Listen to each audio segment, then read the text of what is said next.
टंडन जी, पंजाब विश्वविद्यालय के कुलपति, vice chancellor professor Rajkumar ji, हमारे पंजाब प्रदेश के जुझारू और कर्मशील अध्यक्ष जो पठानकोट से जुड़े हैं भाई अश्विनी शर्मा जी, और हमारे चंडीगढ़ में और चंडीगढ़ के साथ साथ पंजाब के विभिन्न शहरों से और देश विदेश से जुड़े हुए बलराम जी दास टंडन जी के सभी प्रेमीगण, आज इस द्वितीय स्मृति व्याख्यान में मुझे आने का सौभाग्य मिला। सबसे पहले तो मैं संजय टंडन जी के परिवार का धन्यवादी हूं और उन्होंने मुझे निमंत्रित किया कि मैं इस कार्यक्रम में भाग लूं। मेरा उनके साथ पारिवारिक रिश्ता है, लंबे समय तक हमने उनके साथ काम किया और बहुत सी प्रेरणाएं स्वर्गीय बलराम जी दास टंडन जी से हमने ली और साथ ही साथ वो संस्कार हमने संजय जी में देखे और संजय जी के साथ भी मुझे बहुत लंबे समय तक काम करने का मौका मिला है। आज उन्होंने मुझे इस व्याख्यान में आने का सौभाग्य दिया, मैं उनका धन्यवादी हूं और टंडन परिवार का धन्यवादी हूं जिन्होंने मुझे ये मौका दिया है। मुझसे पूर्व प्रोफेसर राजकुमार जी ने उनका राजनीतिक सामाजिक पक्ष को रखा और संजय टंडन जी ने उनका पारिवारिक पक्ष, एक परिवार के दृष्टि से वो कैसे देखते थे और किन बातों को वो रखते थे और किन संस्कारों की बात वो करते थे, उसको उन्होंने बहुत तफसील से विस्तृत रूप में हमारे सामने रखा है। मैं अपना सौभाग्य मानता हूं कि बलराम जी दास जी के साथ मेरा बहुत ही घनिष्ठ संबंध था। उम्र में वो मुझसे बहुत बड़े थे, तजुर्बे में वो मुझसे बहुत बड़े थे, लेकिन उनका संबंध एक दोस्त के नाते कैसा होता है, उस तरीके का उनका संबंध मेरे साथ रहा। हमारे वो पार्टी के प्रथम जनरेशन के नेता थे। He was the leader of the first generation. और उस जनरेशन में वह संस्थापक सदस्यों में से एक थे जिन्होंने भारतीय जनसंघ की स्थापना की। आप समझ सकते हैं कि उनका कार्यकाल कितना लंबा रहा। फर्स्ट जनरेशन का नेता, 1921 के बॉर्न, और वह अभी कुछ साल पहले तक जनता की, देश की, प्रदेश की सेवा करते हुए कार्यरत रहे। एक लंबा अवसर उनका सामाजिक राजनीतिक जीवन के रूप में गुजरा। सब लोगों ने बहुत सी चर्चाएं की हैं। हम सब जानते हैं कि बलराम जी दास टंडन जी ने विधानसभा के चुनाव लड़े, 6 बार वो विधानसभा के सदस्य रहे, वो उप मुख्यमंत्री रहे पंजाब के, वो विपक्ष के नेता रहे, वो गवर्नर रहे छत्तीसगढ़ के। एक लंबा राजनीतिक जीवन उन्होंने जिया। लेकिन सबसे बड़ी बात जो हमें समझनी चाहिए और आज की जनरेशन के लिए और आज की हमारे साथियों के लिए, कि जब वो सामाजिक जीवन में आए, जब वो राजनीतिक जीवन में आए, तो उस समय पाने को कुछ नहीं था, खोने के लिए सब कुछ था। वो एक वैचारिक पृष्ठभूमि पर हम सबके बीच में आए थे।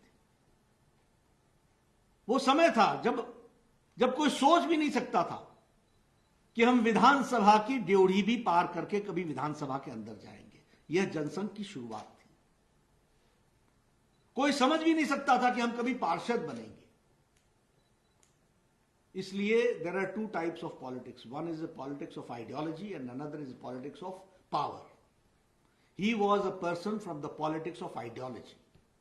एक विचारधारा के लिए समर्पित होकर के जीवन लगाना और अपने जीवन के साथ साथ उस जीवन को, उस विचारधारा के साथ जीना, यह बलराम जी दास टंडन जी से हमको सीखने को मिलता है, हमको समझने को मिलता है और यह हमको ध्यान में रखना चाहिए। वो क्या समय था, अमृतसर की गलियों में घूमना, अपने विचार को लेकर के आगे बढ़ना। सब जगह उस समय कांग्रेस कांग्रेस दिखती थी। दूर दूर तक हमारे कहीं सत्ता में आने का सवाल नहीं था, लेकिन उस समय उन्होंने पूरी ताकत से पार्टी को खड़ा करने का काम किया, जनसंघ के दिए को घर घर जलाने का काम किया, घर घर में दिया जलाने का काम किया, विचारधारा की दिया को जलाने का काम किया। हम सबको मालूम है कि वो विधानसभा में जब गए तो तब से लेकर के उन्होंने पंजाब की राजनीति में एक विशेष अपना योगदान किया, एक अपना विशेष स्थान बनाया। हम सबको यह भी मालूम है कि जब इमरजेंसी लगी तो वो पहले दिन ही अरेस्ट कर लिए गए थे और पूरे 19 महीने वो जेल में रहे। और यहां बैठे मुझे नहीं मालूम कि किन लोगों को कितना इमरजेंसी की याद है, लेकिन मैं उस समय 15 वर्ष का था और मैं स्कूल से कॉलेज की ओर प्रस्थान कर रहा था।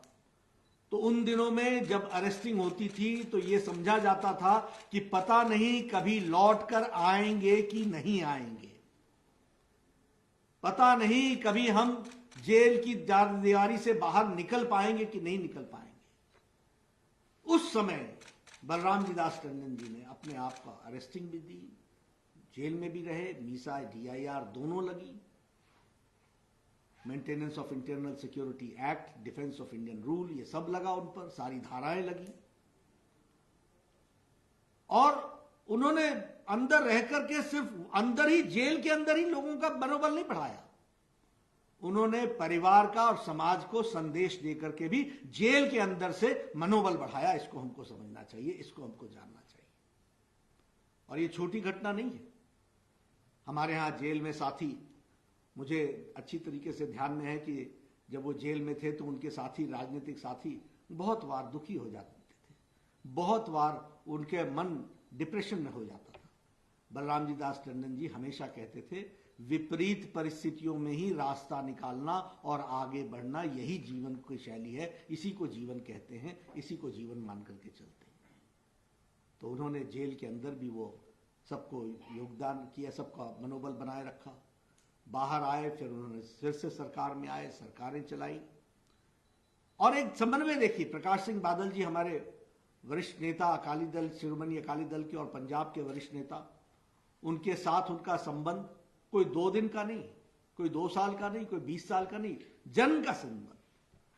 हर दृष्टि से एक बराबरी के स्तर पर सारी बातों को एक दूसरे से शेयर करना, पारिवारिक बातों से लेकर के सामाजिक विषयों के बारे में चर्चा करना, राजनीतिक विषयों के बारे में चर्चा करना, यह उनकी विशेषता थी। मेरा संबंध उनसे, क्योंकि मैं पड़ोसी राज्य से हूं, हिमाचल से हूं, तो समय समय पर मेरा उनके साथ संबंध आता था। जब भी मैं चंडीगढ़ आता था तब भी मैं मिलता था। ज्यादा संबंध मेरा तब आया जब मैं अखिल भारतीय महामंत्री बन गया और जब मैं दिल्ली आया और मैं पार्टी की गतिविधि देखने लगा, तो मैंने एक बात देखी। उस समय तक बलराम जी दास जी ने निश्चय कर लिया था कि मैं चुनाव नहीं लड़ूंगा, मैं अब चुनावी राजनीति से अलग हट करके सामाजिक राजनीतिक काम करूंगा। मुझे याद है कि उनका एक बार फोन आया, मैं दिल्ली था, कि मैं आपसे दिल्ली मिलना चाहता हूं। मैंने कहा, आप दिल्ली मुझसे मिलने क्यों आएंगे, मैं आपकी जब भी चंडीगढ़ आऊंगा तो आपसे मिलूंगा। बोलने लगे, नहीं नहीं नहीं, मैं आऊंगा, मुझे आना है। मैंने कहा, नहीं, अच्छा नहीं लगेगा कि आप दिल्ली आएंगे, मैं आता हूं। उन्होंने कहा, तुम नहीं जानते, मैं आऊंगा। वो आए दिल्ली। मैंने कहा, मैं आपसे मिलने पंजाब भवन आ जाता हूं। बोले, नहीं, मैं कार्यालय आ रहा हूं। ये देखिए समर्पण। हमारे से वो इतने बड़ी उम्र के प्रथम जनरेशन के नेता, और वह कह रहे हैं कि कार्यालय आता हूं। मैंने कहा, ठीक है जी। हम आए, बैठे, चाय पी। हमने कहा, क्यों आना? उन्होंने कहा, देखो, मेरा व्यक्तिगत कुछ नहीं है, लेकिन मैं जो पार्टी के बारे में समझता हूं वो मैं तुम्हारे साथ शेयर करना चाहता हूं। ये तड़प आप समझिए, ये देखिए कि जिस रास्ते से हम गुजरे हैं, उस रास्ते पर पार्टी चल रही है। मन को बहुत खुशी होती है, मन को बहुत अच्छा लगता है, मन को लगता है कि पार्टी किस तरीके से आगे बढ़ रही है, इसको इसी तरीके से बढ़ना चाहिए। लेकिन मेरे कुछ सुझाव हैं, उन सुझावों को मैं रखने यहां पर आया हूं। आप देखिए, आप समझिए कि जीवन के शाम पर राजनीति से एक तरीके से अपने आप को अलग रखने के बावजूद वह पार्टी के प्रति कितने चिंतित थे, यह इस घटना से प्रतिलक्षित होता है। मैं छत्तीसगढ़ का प्रभारी था, वो छत्तीसगढ़ के गवर्नर बन गए। बाद में मैं स्वास्थ्य मंत्री बन गया। मैं प्रभारी था, मैं छत्तीसगढ़ गया, छत्तीसगढ़ में रायपुर में रुका, दिन भर मैंने काम किया। काम करने के बाद शाम को मैंने दिल्ली आने का निश्चय किया। मुझे फोन आ गया, कहने लगे, मैंने कहा गवर्नर साहब का फोन है। मैंने कहा गवर्नर साहब, मैं बलरामजी दास जी हैं। मैंने कहा जी, फोन हमने सुना। कहने लगे बिना घर आए कैसे वापस जा रहे हो? मैंने कहा जी गलती हो गई। लेकिन मैंने कहा देखिए, मैं पार्टी का महासचिव हूँ और राजभवन वो राज सत्ता का केंद्र होता है, तो मैंने सोचा कि मैं और गवर्नर को पार्टी के दृष्टि से मैं उस दृष्टि से देखता हूँ। उन्होंने सीधे कहा कि बेटा और पिता में कोई संबंध में कोई कोई कोई बीच में गवर्नरी आती है क्या? अपने घर आए बगैर तुम जाओगे क्या? मुझे आज भी याद है कि मैंने फ्लाइट कैंसिल की, मैं दूसरे दिन सुबह गया, मैं सीधा राजभवन गया, वहां रुका, उनके साथ बातचीत की, भोजन किया। उन्होंने मुझसे कहा अगली बार रायपुर में आना हो तो ये ध्यान में रखना कि रहना भी यही है और यहां मुझसे मिले बगैर जाना नहीं है। मैं इसके बाद मैं रहा तो नहीं, लेकिन हाँ, जब भी मैं रायपुर गया तो मेरा प्रयास रहा कि उनके साथ चाय पी करके जरूर उनसे दो बातें करके, और जब भी मैं मिला उनसे, उन्होंने हमेशा बहुत दूरदृष्टि रखने वाली बातों को हमारे साथ कहा, सबको संभाल करके चलने वाले। आज बलरामजी दास टंडन जी के बारे में बात कर रहा हूं तो मैं तो चलिए बीजेपी का कार्यकर्ता हूं, बीजेपी का कार्य करने वाला व्यक्ति हूं। आप बलरामजी दास टंडन जी के बारे में किसी कांग्रेस के नेता से पूछ लीजिए, उनके जमाने के, आप किसी शिरोमणि अकाली दल के नेता से पूछ लीजिए, आप अक्रॉस दी पार्टी किसी से पूछ लीजिए। एक ऐसा सौम्य व्यक्तित्व, सबको साथ लेकर के चलने वाला और सबको ऑनेस्ट एडवाइस देने वाले, ऐसे थे हमारे बलरामजी दास टंडन।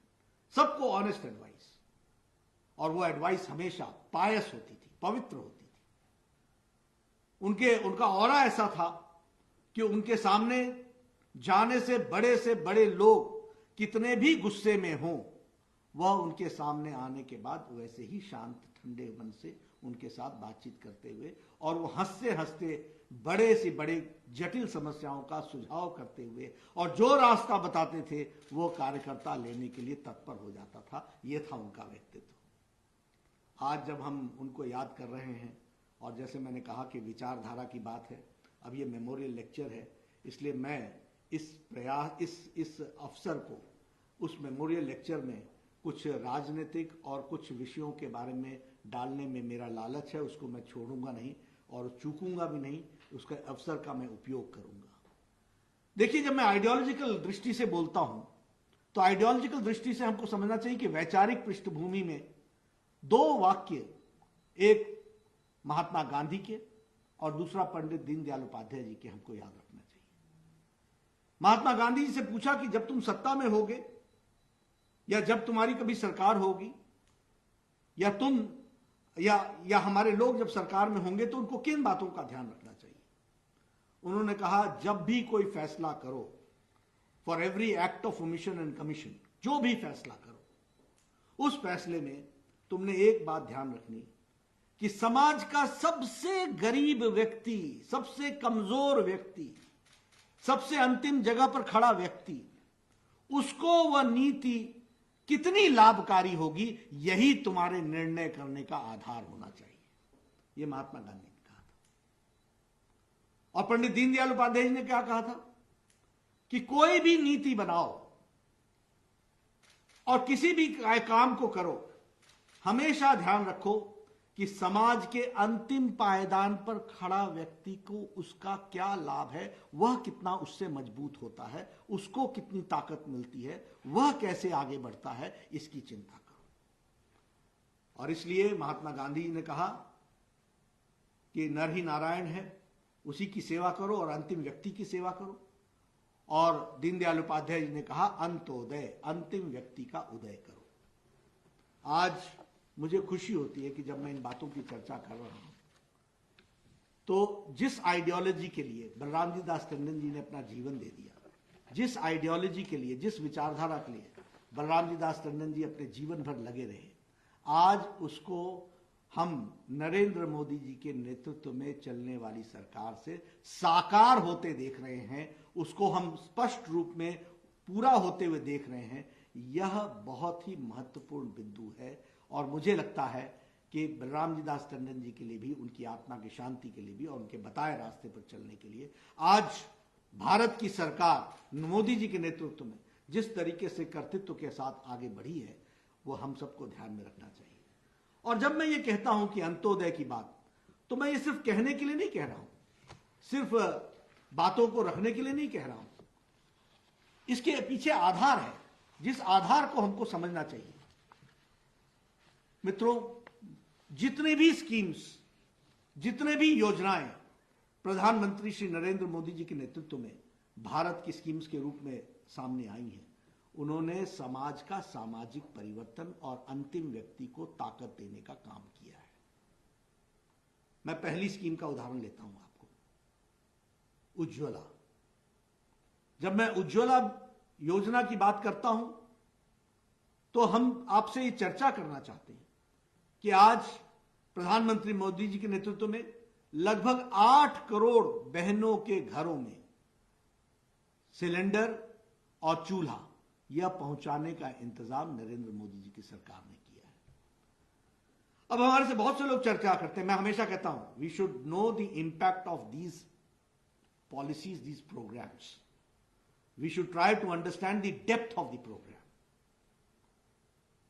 मैं स्वास्थ्य मंत्री रहा हूं, यह विमेन एम्पावरमेंट का इतना बड़ा काम है। यह गैस का सिलेंडर और चूल्हा देना सिर्फ इतना ही विषय नहीं था कि 8 करोड़ की जनता को हमने चूल्हा दे दिया, सिलेंडर दे दिया, नहीं। यह इससे कहीं डीप इंपैक्ट रखने वाला कार्यक्रम है।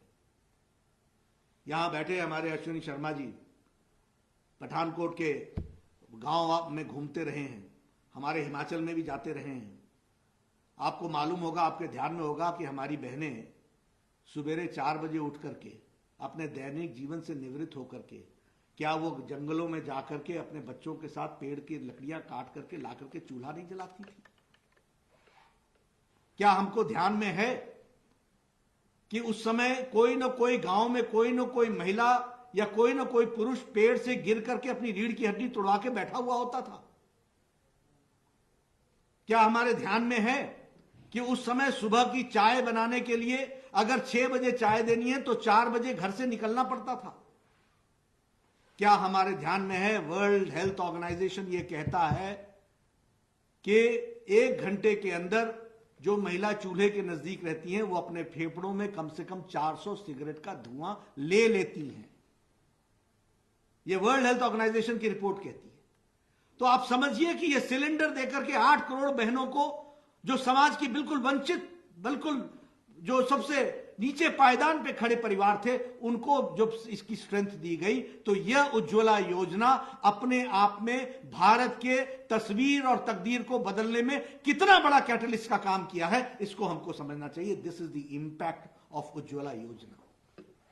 आपको मालूम होगा कि इसकी सारी डिस्बर्समेंट जो थी पहल योजना के तहत, which is largest in the world, सबसे लार्जेस्ट स्कीम को डीबीटी के माध्यम से पहल के दृष्टि से किया गया और यह Guinness book of world record में भी इसको दर्ज किया गया। और यह सोशियो इकोनॉमिक चेंज का, स्टेटस ऑफ वुमेन का सबसे बड़ा कैटलिस्ट एजेंट बना। यह हमको ध्यान में रखना चाहिए। यह उज्ज्वला योजना का हमको इंपैक्ट पड़ा है, यह हमारे ध्यान में आना चाहिए। उसी तरीके से उजाला योजना, आप बताइए, जब मोदी जी ने सरकार संभाली तो लगभग 18,000 गांव बिना बिजली के थे। Now can you imagine what is the life without electricity? उनकी क्या स्थिति होगी शिक्षा की, उनकी क्या स्थिति होगी जानकारियों की, वो किस अभाव में जी रहे थे। ये 21वीं शताब्दी का भारत था और ये 21वीं शताब्दी का गांव था। प्रधानमंत्री मोदी जी ने 18 के 18,000 गांवों को समयबद्ध तरीके से उनको इलेक्ट्रिफिकेशन भी किया और उनको प्रोग्राम के तहत इस world largest domestic lighting program को किया है, वर्ल्ड्स लार्जेस्ट। एक बात समझनी चाहिए, जो कुछ भी भारत में मोदी जी करते हैं, it becomes the world's largest program, जिसको हमको समझना चाहिए। How deep is the impact, इसको भी हमको समझना चाहिए। उसी तरीके से अगर हम बात करें अपने उजाला योजना की, तो जहां हमने इलेक्ट्रिफिकेशन किया, वहीं LED bulbs, 32 crore LED bulbs और 71 लाख एलईडी ट्यूब्स और 23,27,000 हमारे एफिशिएंट एनर्जी एफिशिएंट फैंस, इसका भी फ्री डिस्ट्रीब्यूशन किया गया।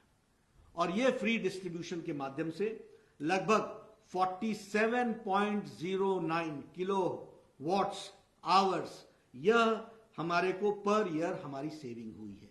This has been the saving of electricity, जो हमको ध्यान में रखना चाहिए। इस तरीके का हमारे को ये पेटेंट टूल के माध्यम से यह सोशल चेंज आया है।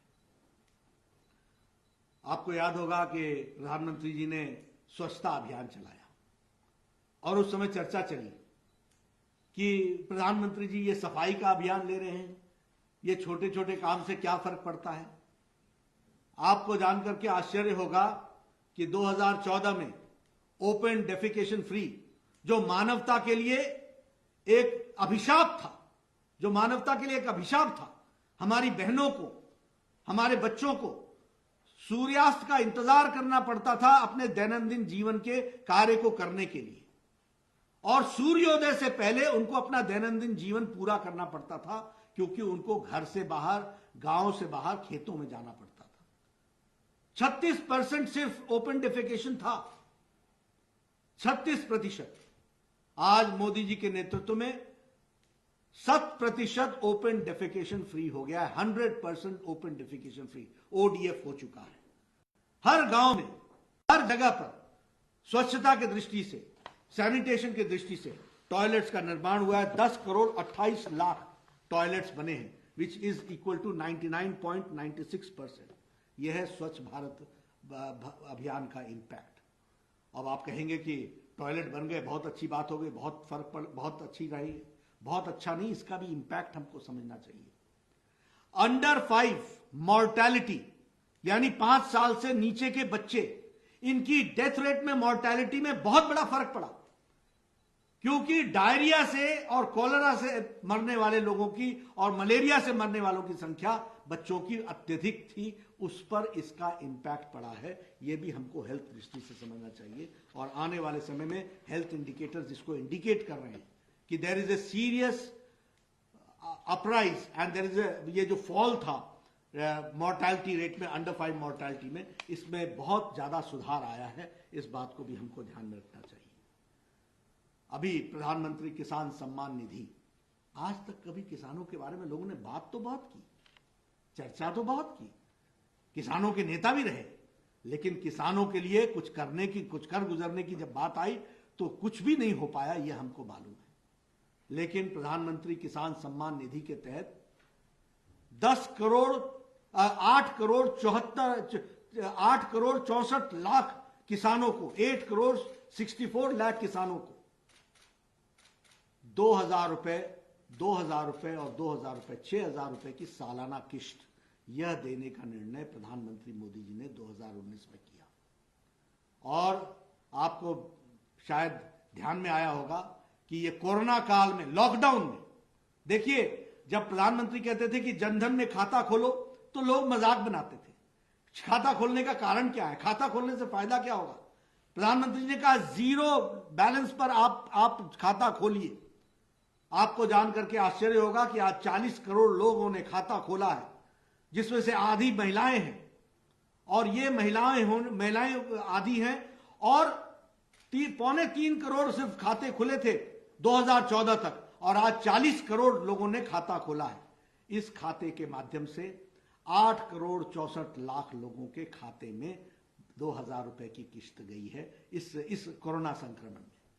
कोरोना में आप बताइए 2,000 रुपए कौन पहुंचाता, कैसे पहुंचाता, लेकिन किसान के खाते में डायरेक्ट चला गया। उसी तरीके से 20 करोड़ बहनों के खाते में 1,500 रुपए, 500 रुपए 3 महीने तक, 500 रुपीज डायरेक्ट बेनिफिट ट्रांसफर के माध्यम से उनके खातों में गया है और उनको उसका लाभ मिला है। उन्होंने स्वाभिमान और सम्मान के साथ अपने परिवार की जीवन की रक्षा की, अपने बच्चों की रक्षा की है। इसको हमको समझना चाहिए। अभी मोदी जी ने 5 दिन पहले छठी किस्त भी प्रधानमंत्री किसान सम्मान निधि की उसको भी घोषित की है, उसको भी डिक्लेयर किया है और लगभग 1700 करोड़ रुपए यह भी डायरेक्ट बेनिफिट ट्रांसफर के माध्यम से किसानों को पहुंच रहा है। ये हमको ध्यान में रखना चाहिए।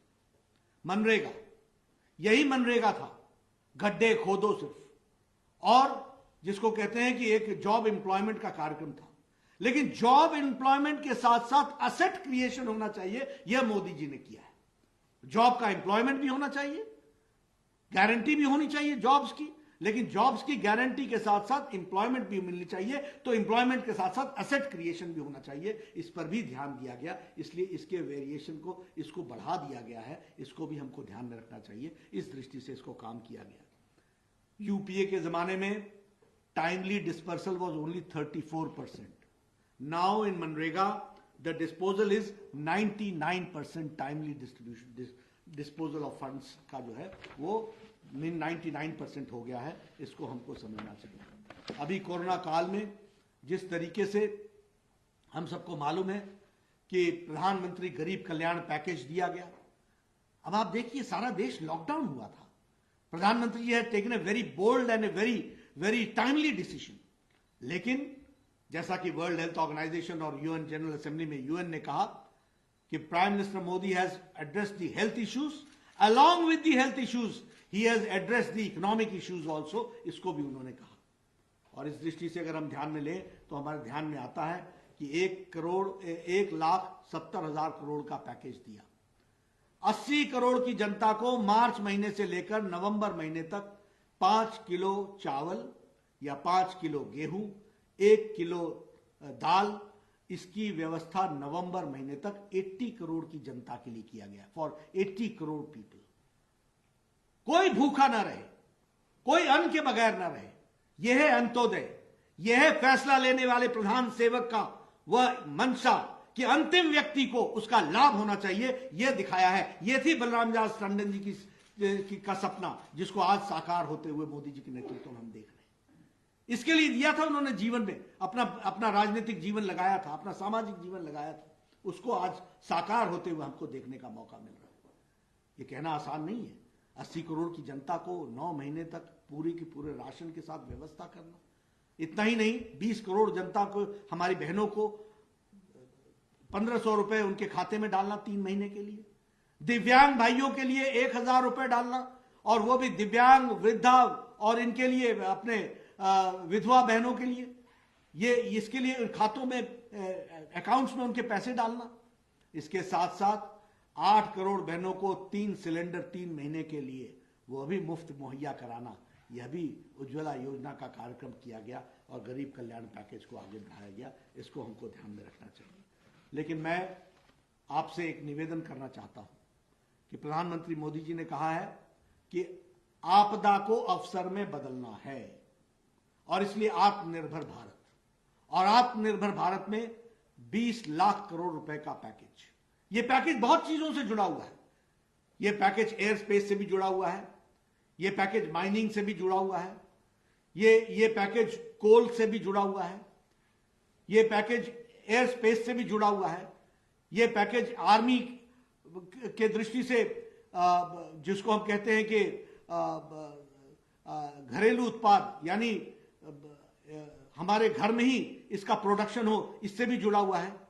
लेकिन सबसे ज्यादा ये आत्मनिर्भर पैकेज जो जुड़ा है, वह जुड़ा है जिसे हम कहते हैं आत्मनिर्भर पैकेज की दृष्टि से, वो है एमएसएमई सेक्टर, वो है एग्रीकल्चर सेक्टर, वो है हमारे स्ट्रीट वेंडर्स, वो है वोकल फॉर लोकल। इन बातों को हमको ध्यान में रखना चाहिए। और जब मैं ये बात कहता हूं तो हम इस बात को ध्यान में रखें कि एमएसएमई सेक्टर में 3 लाख करोड़ रुपए का कोलैटरल लोन देने की व्यवस्था की गई है। 1 लाख करोड़ से ज्यादा डिस्पर्स हो चुका है। उसी तरीके से ये एग्रीकल्चर सेक्टर में 1 लाख करोड़ रुपए देने की बात हुई है। किसानों की तस्वीर बदल जाएगी 2 साल बाद।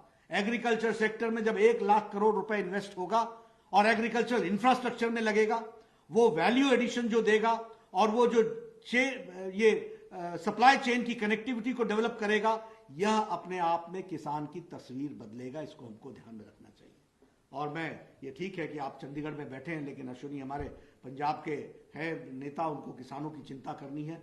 मैं निवेदन करूंगा कि ज़्यादा से ज़्यादा फार्मर प्रोड्यूसर्स ऑर्गेनाइजेशन आप बनाएं और उनके माध्यम से इस 1 लाख करोड़ रुपए का फायदा उठाएं और इस फार्म गेट के माध्यम से इसको आगे बढ़ाएं। इसकी हमको चिंता करने की जरूरत है। इसको हम करेंगे तो उससे निश्चित रूप से हमको लाभ मिलने वाला है। इसको भी हमको सोचने की जरूरत है और आत्मनिर्भर भारत को आगे बढ़ाना है। आप चंडीगढ़ में रहते हैं, आप बताइए, स्ट्रीट वेंडर्स को 10,000 रुपए का सहायता देना, 50 लाख स्ट्रीट वेंडर्स हैं इस देश में। प्रधानमंत्री जी ने 5,000 crore rupees have been kept only for this. I would request that in Chandigarh, no street vendor should be left. In Amritsar, no street vendor should be left. Everybody should be given that facility, and that facility has to be given. इसको हमको ध्यान में रख करके करना चाहिए, ऐसा मेरा निवेदन है।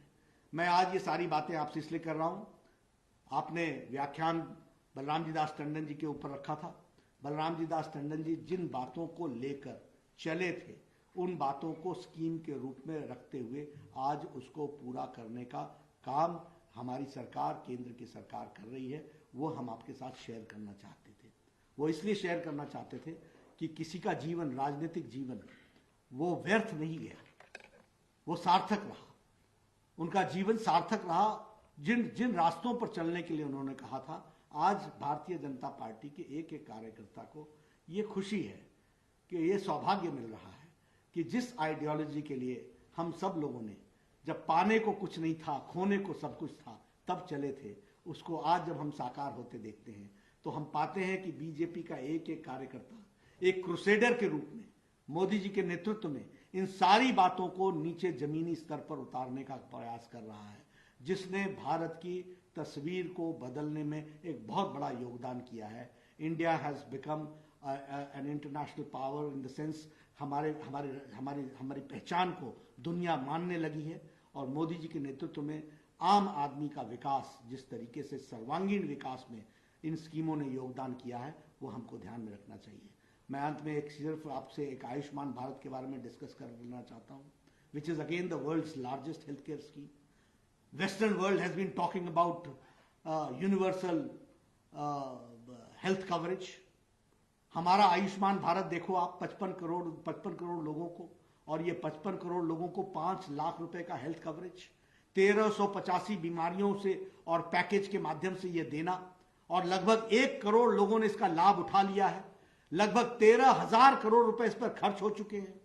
और यह हमारा आत्मनिर्भर आयुष्मान भारत जो है, ये अगर हम सारे अमेरिका की जनसंख्या बना लें, सारे कनाडा की जनसंख्या जोड़ लें और मेक्सिको की जनसंख्या जोड़ लें, ये तीनों को जोड़ लें तो भारत का आयुष्मान भारत बनता है। 55 crore people have been given the benefit. इसको हमको समझना चाहिए, which is the world's largest health coverage programme, and it is not a small programme.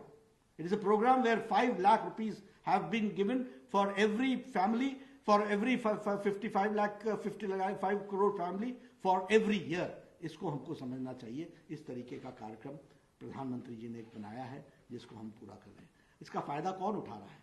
गरीब लोग, वंचित लोग, पीड़ित लोग, शोषित लोग, जो समाज के अंतिम पायदान पर खड़े।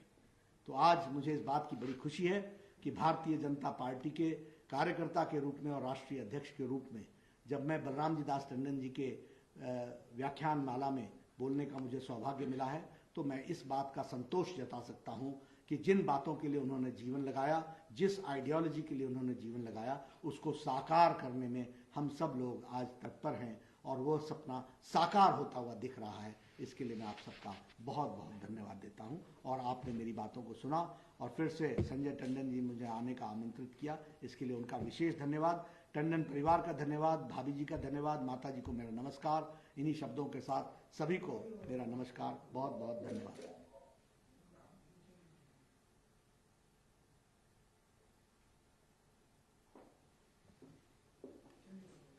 बलराम जी दास टंडन के जीवन से जुड़े प्रत्येक पहलू को बखूबी से उजागर करने वाले और उनके सपने को साकार होते हुए देखने वाले और उसकी एक बहुत ही विस्तृत झलक प्रस्तुत करने वाले श्री जेपी नड्डा जी के इस बेहद प्रभावशाली एवं प्रेरणादायी स्मृति व्याख्यान के लिए पूरे पंजाब विश्वविद्यालय परिवार की ओर से उनका हृदय से आभार। कार्यक्रम के अंतिम चरण में मैं भारतीय जनता पार्टी पंजाब के अध्यक्ष श्री अश्विनी शर्मा जी से आग्रह करूंगी कि वे धन्यवाद ज्ञापित करें। श्री अश्विनी शर्मा जी।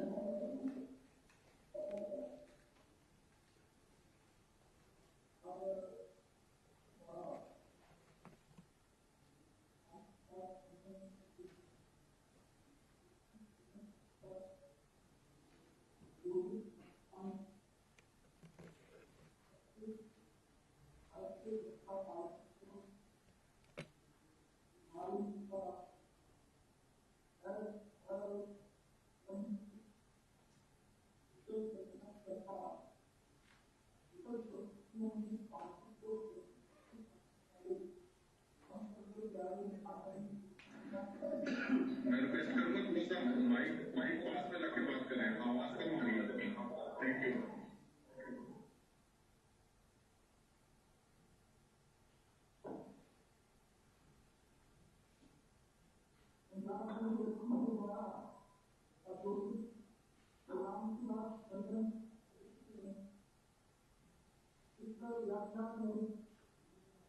भारतीय जनता पार्टी के राष्ट्रीय लोकदल